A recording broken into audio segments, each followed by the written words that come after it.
Welcome in, everyone, to another edition of DodgerHeads presented by DodgerBlue.com. My name is Jeff Spiegel, and I am your host, and I'm really excited. We got a great show for you tonight. We're going to be joined in a little bit by Justin Lorber, better known to many of you as Future Dodgers. He's an expert on the Dodger farm system, some prospects, and we'll get the chance to talk to him as far as how that information might relate to the 2020 season.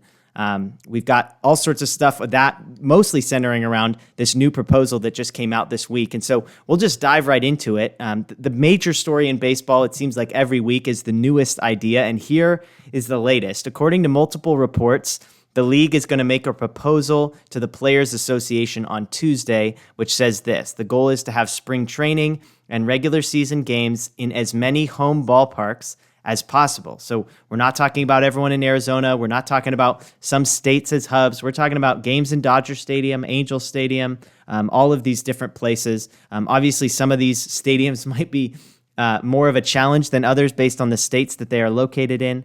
But the goal is to play 78 to 82 games. The rosters would be expanded to 30 with an additional 20 potentially, so 50 total players that could be rotating in, and we'll talk to Justin about that in a little bit. Some other interesting notes: the universal designated hitter. I know that's controversial in a lot of circles. Personally, I'm a fan of the universal DH.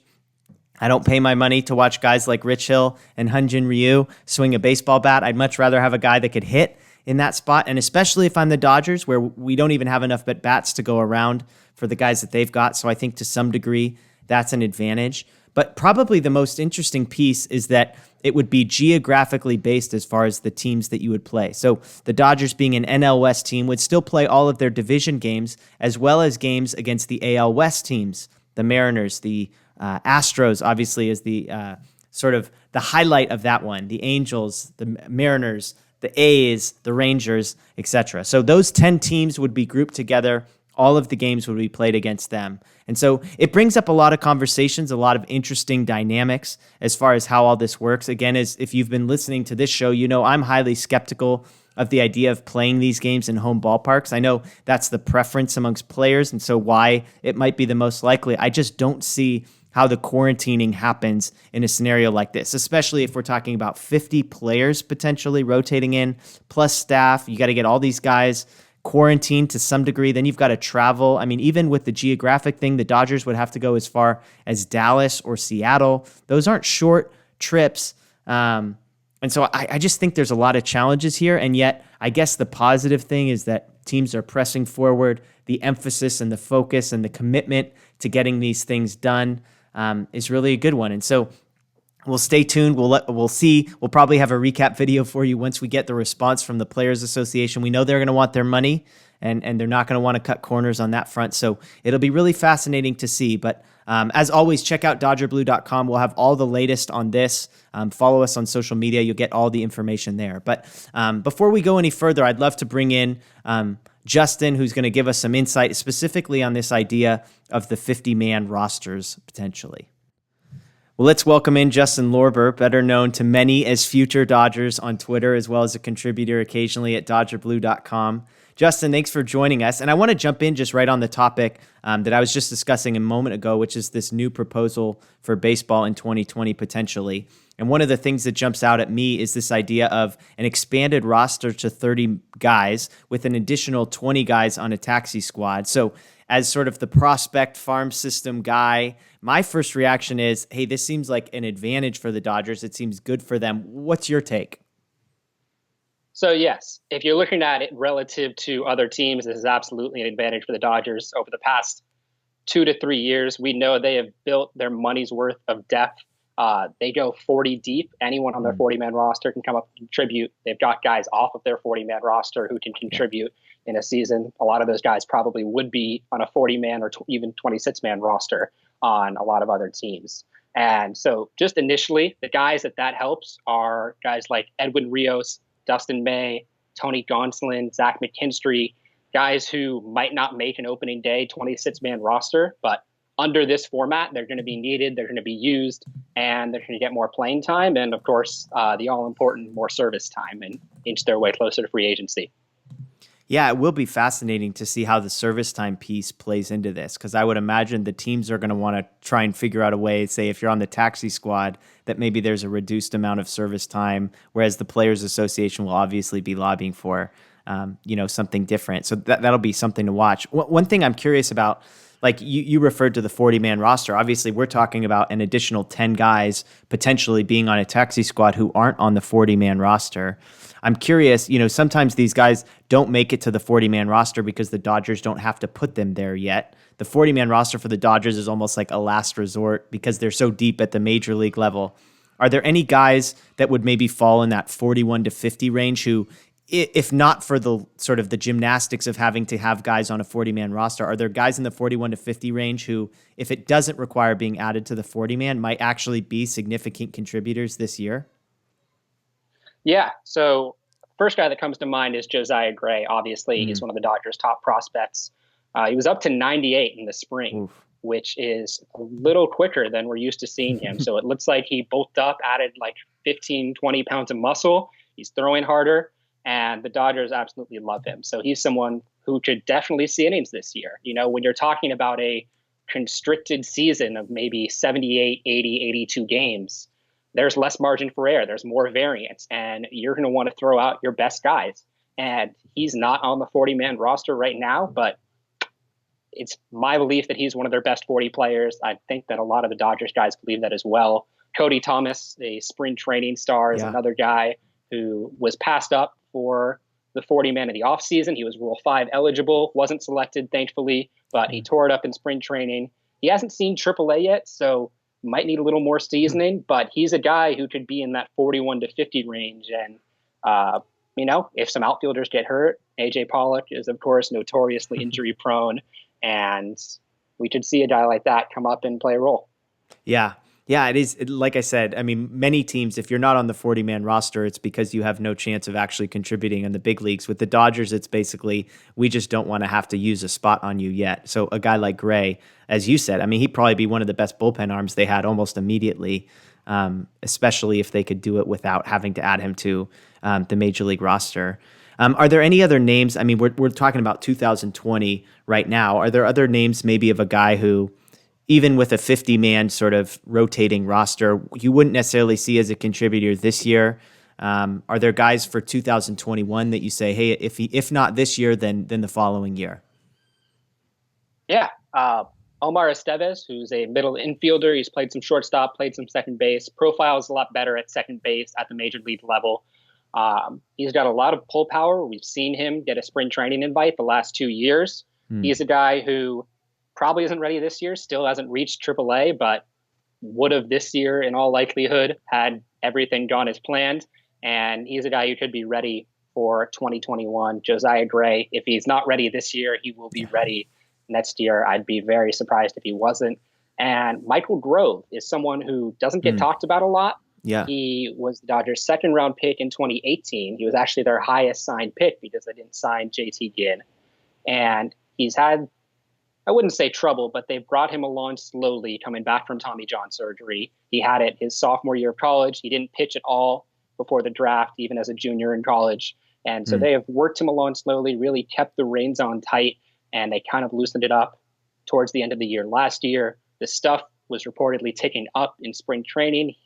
And he's a guy who isn't necessarily talked about. You have that upper tier of Dustin May, Tony Gonsolin, and Josiah Gray. But after that, there's a little bit of drop off with pitching in the system. And he's a guy who could come up and be that next top pitching prospect. Yeah. Now, I mean, I mentioned this to you off the air, but one thing I'm fascinated about is, even as a Dodger fan, I love the Dodgers. I sleep, breathe, eat the Dodgers. And yet there is so many different teams and so many different levels of the minor leagues. As you're talking about these guys like Grove, who is, pitching who knows where, I'm just curious, sort of, as somebody who appreciates all that you do, how do you manage to keep track of these guys, and how do you keep tabs on, this guy in Double-A is doing this and this guy in rookie ball is doing this? Well, first of all, thank you. I do appreciate that. And, it's just keeping up with everything, keeping up with the transaction logs and reading scouting reports, because, of course, I'm not a pro. I'm not a professional scout. And so reading what some of the actual evaluators have to say is always helpful. And a lot of it's just looking at the box score, seeing day to day, who's really doing well. Josiah Gray didn't give up 3 runs in his start at all last year until the end of the season. And that's something you can see. If you see what he does every start, you're like, oh, this guy's pretty good. Yeah. And he is, of course. So one of the things that comes about with this proposal, or at least I should say maybe hasn't been sort of spelled out anywhere, but is rumored, is that the minor league baseball season for 2020 is not in good shape. I mean, this isn't even talking about contracting teams or any of that. We're just strictly talking about there are so many logistics involved with getting Major League Baseball, which is a moneymaker, off the ground, something like minor league baseball that is more of a developmental tool probably than an actual income earner. How does that impact the league as a whole? You're talking about guys that, hey, they haven't gotten to AAA yet. Well, if we take a year off and a guy like Estevez, probably as a middle infielder isn't going to sniff any playing time at the major league level. So what do we kind of do with someone like that? So what you're going to see, I believe, is a lot of these guys go to their complexes in Arizona or Florida and spend the time getting development time there. I would be really, really surprised at this point if there were minor league affiliates playing baseball in 2020. The entire focus is going to be on keeping Major League Baseball up and running. Right. And there are teams now who believe that you can actually get in better, more efficient development time at the complexes and working with coaches and doing Intersquad games. That's kind of why this whole contraction plan is coming out, because teams believe that, especially with the younger guys, they're better served with all the coaches at the complexes where the teams can observe every single thing they do and monitor everything they do. And that's going to have pretty drastic effects in the future. I think this is something that we're not going to be able to come entirely back from. Yeah. Yeah. And I'm perpetually thinking on, okay, this is really fascinating at a league wide level, and then sort of bringing it down as a Dodger fan and say, okay, well, how does this impact us? Now, when I hear inter-squad game and I think about one of the best farm systems in the league, to me, that seems like to some degree an advantage, because you've got a guy like Estevez, who's a AA guy, hasn't gotten to AAA yet, and yet he's going to be in inter-squad games like all the rest of these prospects. And yet, if you get to be in inter-squad games against dudes who deserve to be in the major leagues, but the Dodgers just don't have room for on even a 30-man roster, I mean, that feels like it could be the type of competition and the type of experience that may, to some degree, be even better than a AAA season. Is there any truth or validity to something like that? Well, there are certainly teams who believe that. I think the Astros, first and foremost, they are kind of the ones behind this whole contraction plan. Their modus of operandi is efficiency, efficiency, efficiency. That's what, now former general manager Jeff Lunau really stressed. And there's an argument that the development time you would get by being at Camelback Ranch is better than the development time you would get by being at Tulsa or Rancho or Great Lakes, whatever it may be. And, there isn't really definitive proof that one works over the other. That's a really hard thing to prove objectively and definitively. But there's a belief that it's more efficient, and it certainly costs less. And when you have people who believe one thing and it costs way less, that's going to be a really attractive option. And I mean, along those lines, obviously you're a guy that sort of tracks prospects, and much of that involves tracking minor league systems and minor league teams. The argument sort of against contraction in a lot of ways is less about a baseball argument and less about sort of that realm as much as it is about job loss, as much as it is community impact in places like Tulsa and Oklahoma City, where maybe these teams have more of a community impact. So, I mean, where do you stand on the idea? Like, if even if somebody could prove that it is a push, and they could say, well, look, we can get just as good, maybe not better, or maybe even 85%, but we can do it essentially for free, zero extra overhead costs. I mean, how as a baseball team do you weigh those things together in your mind? So I think you bring up a good point in that it's not inherently about baseball, but I think there's a larger baseball question here, because we're talking about how many people can see the game. Because, for example, the Dodgers Pioneer League team is in Ogden, Utah. What's the nearest major league stadium to Ogden, Utah? You got to go to Denver. Okay. That you can't just drive to Denver in 30 minutes. Yeah. So if you live around Ogden, you get to see a baseball team. And that's good for the growth of the sport overall, is that when you have teams in the Northwest, in West Virginia, all across the country at different levels, that is good for the sport because now you have families who can bring their kids to see baseball games no matter where they are. And that is huge for the future of the sport. And that's one of the reasons why I am just vehemently against this 5-round draft, is because, we're telling kids we are going to limit the amount of spots that are available to be taken to become a minor league and potentially a major league baseball player. And that harms the future of the sport because kids are going to see that and choose other sports. Yeah. People wonder why Kyler Murray chose football. And of course, it's not just the reasons I spelled out, but that's included. If he wants to play baseball, he has to go up through the minor leagues, and that's tough. And a lot of first-round picks don't make it. Yeah. Whereas in football, he's a starting quarterback right now. He played 16 games last year. Yeah, exactly. Yeah, that's interesting. I mean, to think about the nationwide impact and, where does that fit into the efficiency argument like like an Astros would make. And I'm sure there's a lot of people just from a prideful position that would say, we don't need a baseball team in Ogden, Utah to make the people of Ogden, Utah care about baseball. And again, it's like there's so much of this that is not quantitative. It's all theory and hypothesis and that kind of thing, which I think it makes it so confusing and complicated. If you want to think with your heart, you think about these communities and minor league baseball. And if you've ever lived in a place, like I'm in the state of Oregon, we don't have a major league baseball team. We can go south to San Francisco, we can go north to Seattle, but we've got minor league baseball here in Eugene and in Hillsborough and in Kaiser. And so there is something to that about being near a baseball stadium, and yet sort of the business side and the head side of me thinks if we're trying to develop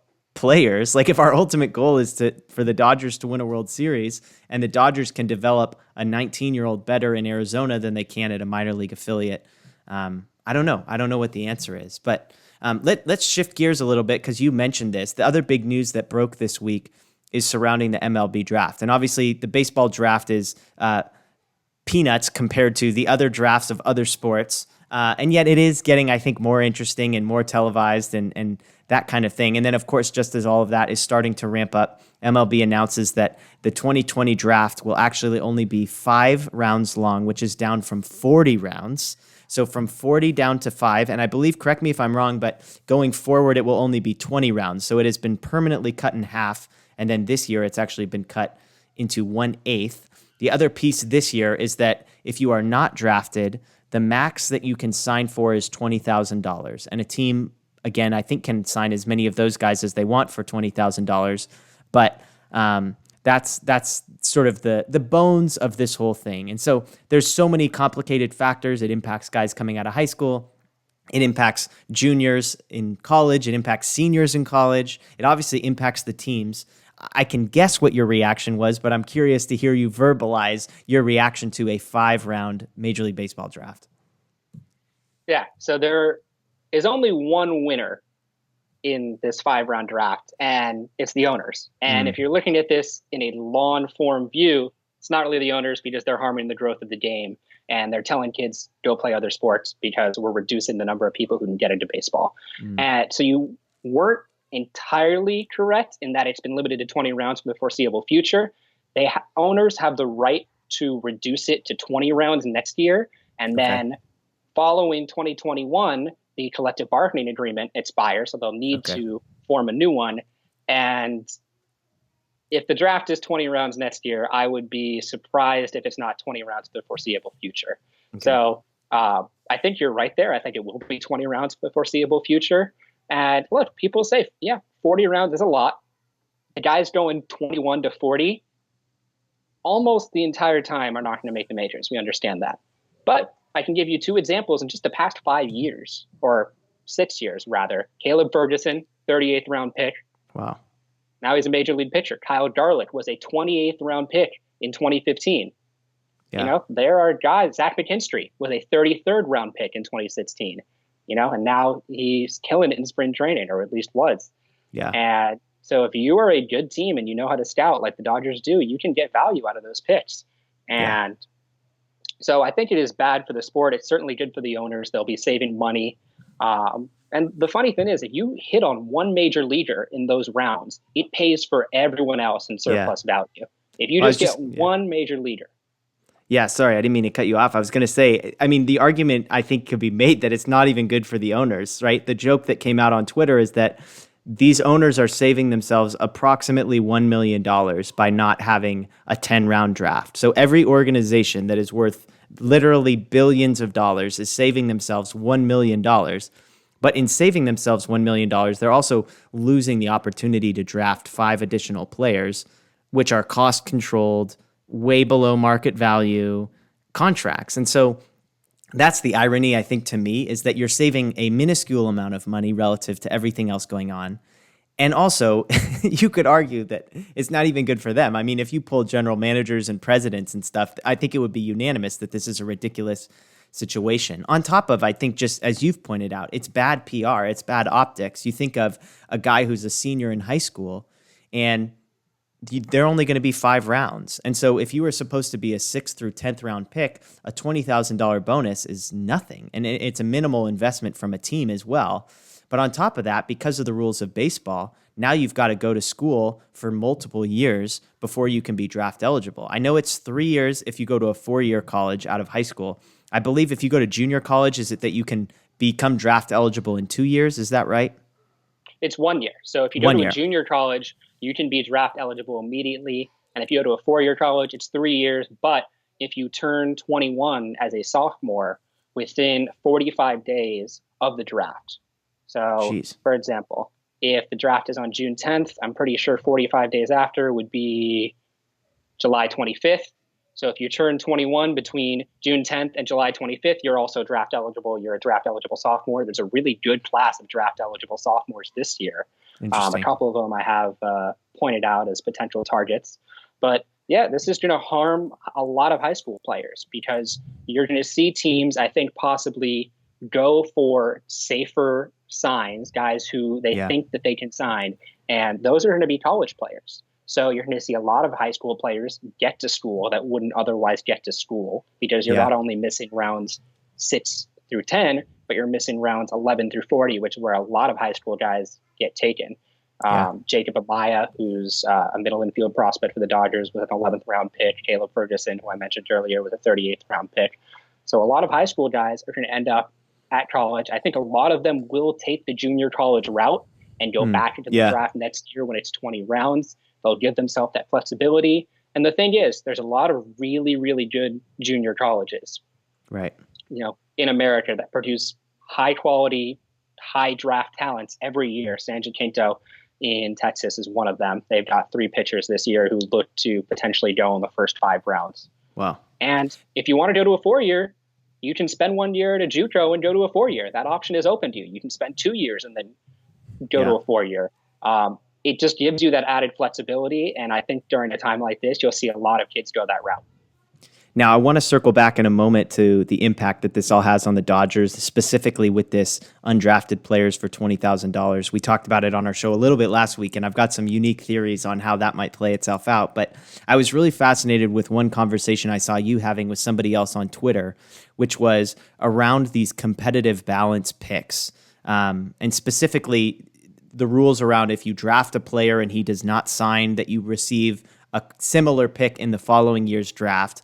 And there was a theory that because the 2021 draft, which will be 20 rounds, could be so loaded with all of these guys who didn't get drafted this year or who didn't sign this year in it, that there might be some teams that would say, well, let's just throw away 1 or 2 of these picks this year. They can use some of that money, I suppose, to sign players that they may have overdrafted this year, and then have extra picks next year. Help walk me through a little bit of how that might work, or if I've missed or messed up any of those details.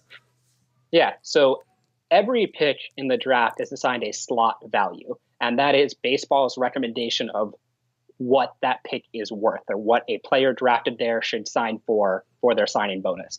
And they aren't hard values. As you know, guys sign Yeah. over slot, guys sign under Sure. slot. If you're a senior with very little leverage, you are going to have to take less money. If you're a high school kid, you have maximum leverage because you can say, I can go to school, I can get drafted my junior year, I can get drafted my senior year. If you're old enough, you can get drafted your sophomore year too. Yeah. So guys like that have more leverage. They take more to sign usually than their aligned pitch value. And so the idea behind the strategy that you brought up, which was proposed by Daryl Zero, who tweets about the Giants and 49ers prospects in the draft, he was saying that the Giants, who have the 67th and 68th picks, they pick right after the Dodgers at 66, could potentially draft two high school players who they know are going to school. They know, whatever those picks are worth, they're worth just under $1 million. They will not sign for that. They won't sign for just above that. They want $2 million. They want $3 million. They're not signing. They're going to school. You take them, and all you have to do is offer them 40% of the slot value. So if the pick value is $1 million, all you have to do is throw $450,000 at them and say, here's your offer. And if they say no, you will get the following pick next year. So for example, when the Dodgers did not sign JT Ginn, he wanted about $3 million. I think they offered around 2.4. So that was well above the 40% threshold of that pick. It was actually over that pick's recommended slot. They got the 31st pick in last year's draft, but they used to draft Michael Busch. And if they hadn't signed Michael Busch, they would actually get another compensation pick. In this year's draft, they would have had pick 32. But if they didn't sign that player, it's done. So you get 3 tries with each pick, and then you're done. And so how it works is within the first 2 rounds and competitive balance round A and competitive balance round B, which are after the first and second rounds, any player you take, you offer him 40%, he does not sign, you get the pick after that the next year. If you don't sign a guy in the 3rd round, you get a pick at the end of the 3rd round. So the theory that he was proposing is that you take guys, like you said, who aren't going to sign because next year's class might be loaded because you have all these high school guys potentially going to junior colleges and even college juniors and sophomores who might not sign. And you get a chance to get some premium talent next year. Now, I'm not sure how much that would work for the Giants. They have 5 picks in the first 3 rounds. They can already get a lot of premium talent. I talked about it for the Dodgers. They have picked 60 and 66. They also have picked 29. But I think in a year like this, the reason to do it would be not all the teams, or all teams rather, are not getting a ton of talent. They're getting 5, 6, maybe 7 players. If you're the Yankees and you sign Garrett Cole and you lose 2 draft picks, you're only getting 3 players out of this class. Interesting. So teams are not adding a lot of picks. They're not adding a lot of talent. It's high impact talent because it's the first 5 rounds, but it's not a lot. And so the idea is you load up on picks next year, and that allows you to be a lot more flexible and a lot more creative. We saw the Diamondbacks do it last year. They had a ton of picks. They drafted a few really well-regarded high schoolers, and they were able to kind of play around and move their money, And you were talking about overslot and underslot guys. So, for example, if you take a guy in the first round and your recommended slot is $2.4 million, and you sign him for $2 million, you now have $400,000 extra dollars to play around with in the later rounds, and you can get someone who fell and shouldn't be there in the 2nd or 3rd round and use that extra money to sign them.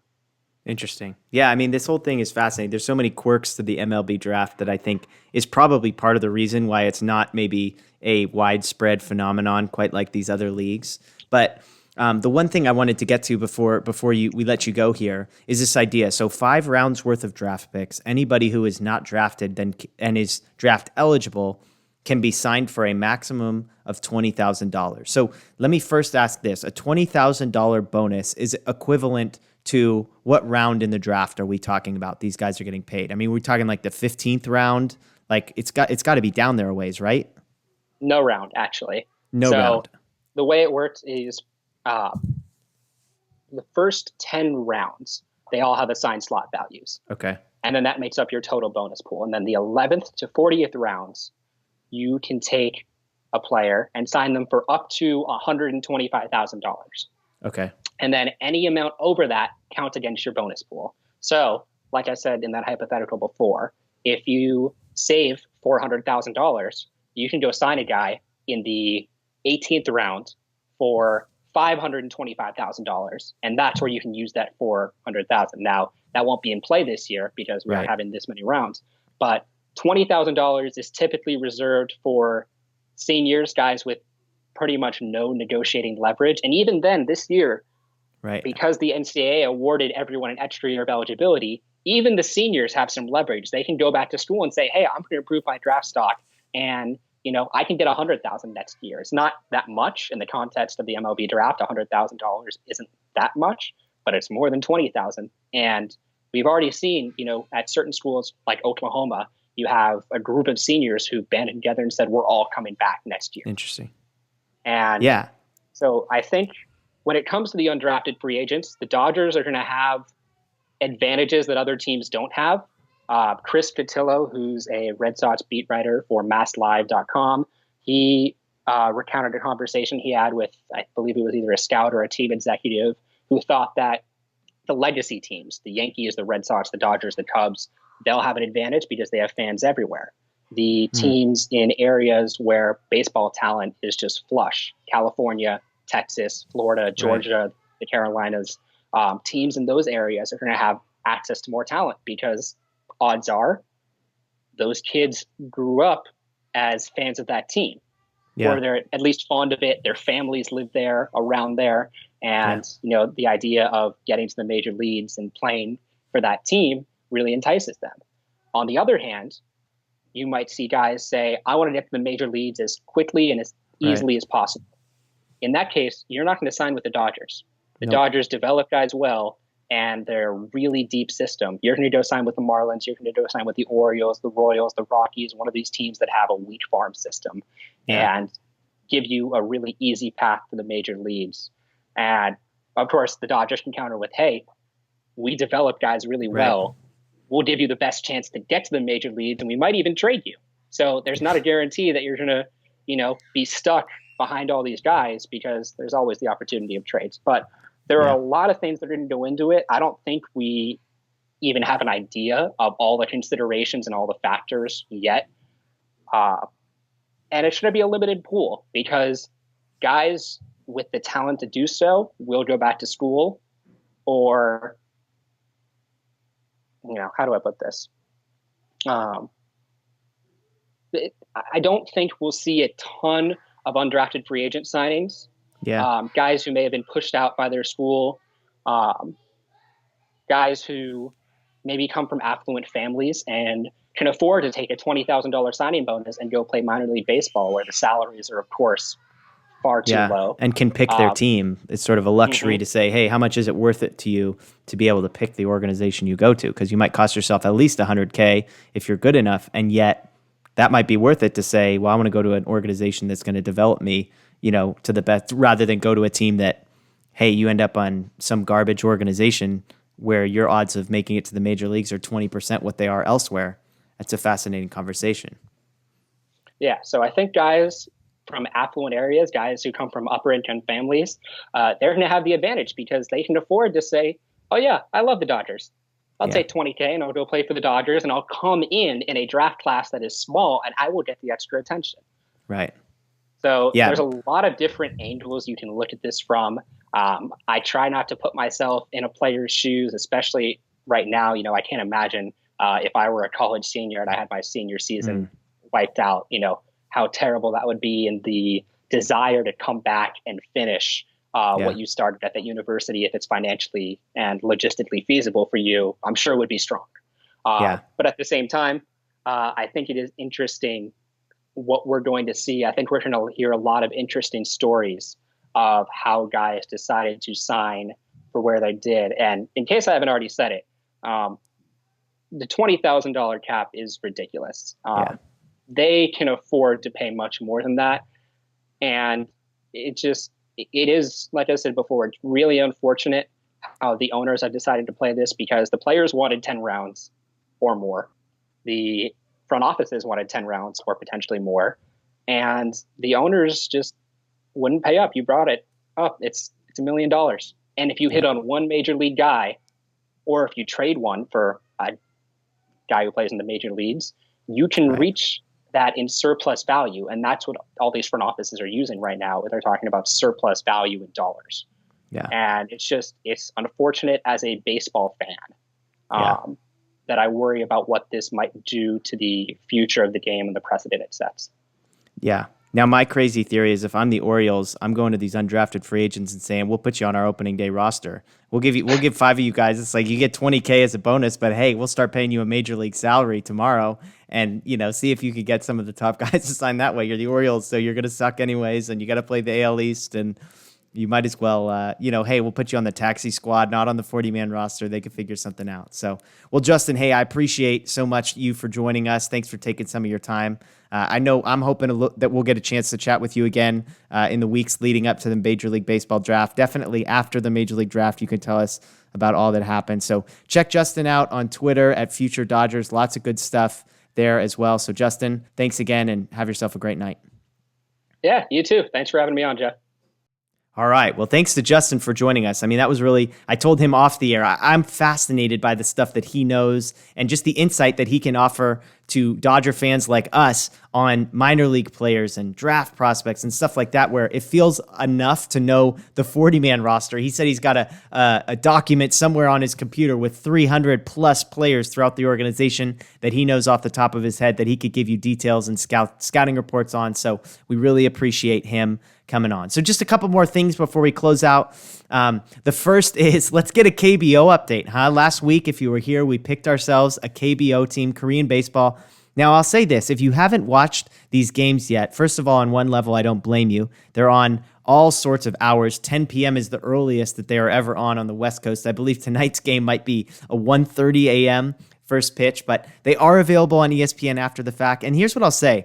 It's good baseball. I mean, it's enjoyable. They've got ESPN commentators. I know Boog Shambi was on with Jessica Mendoza, and they did a fantastic job later in the week. But if you're just starving for baseball, check out a replay of one of those. Well, last week we picked ourselves a team, the KT Wiz, one of the younger teams, one of the least liked teams. It checked a lot of boxes in my world, and I've got some bad news. We're 1-4. Our Wiz are 1-4, and we're slumping, but it's all right. It's a long season. We've got a long road ahead of us. And so keep it up, Wiz. We believe in you.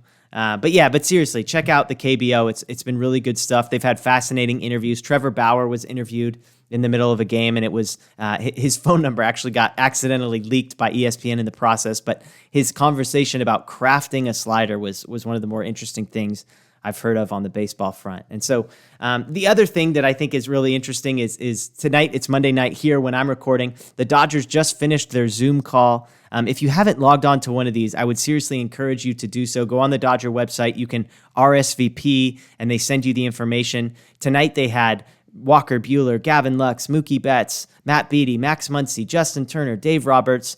Ken Jeong was the celebrity guest. And then my personal favorite, my guy, Eric Gagne, was a guest on there as well. So we got to hear from him and what he's up to. And it was just a fascinating conversation. I loved being able to see those guys interact. Dave Roberts was asking questions. He made a joke about the Astros, which I personally enjoyed probably the most of the whole time. But it's a really good time. So if you're a Dodger fan looking to scratch the itch a little bit, that's a good way to do it. So that'll do it for us tonight. As always, we appreciate you tuning in.